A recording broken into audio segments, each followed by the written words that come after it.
Zinthu zomwe mukuyenera kuyang'ana pamene mukuziyeza nokha mabere kapena kuti self breast examination. 1. Mibulu, lumps, ena malo ena amene akuoneka kukhuthala kapena kulimba kuposa anzake. 2. Pakhungu la mabere ano yang'anani ngati pali msungu kapena kuti rash yomwe sikuchoka, ngati pali malo ena olowa mkati kapena kuti ma dimples. Komanso yang'anani ngati khungu lake layamba kukhala ngati khokho la chipatso cha orange kapena kuti lalanje. 3.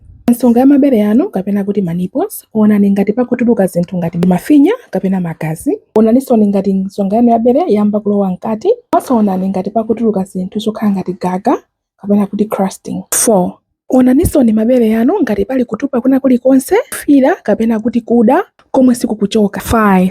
Zozoti mabere sakhala size ofanana, lina limatha kukhala lalikulu kuposa linzake, komanso nthawi zambiri amapweteka. Koma ngati bere lina lakula kuposa linzake mosadziwika bwino, kapena ngati mwamba kumva kupweteka mwadzidzidzi, malo amodzi a bere yanu kuyeneranso kuwauza adokotala. Si mibulu yonse komanso sikupweteka konse komwe kungakhale khansa, mabe ndikofunikira kupita ku chipatala mukaona kusintha kuna kulikonse. Mwakoma nonse.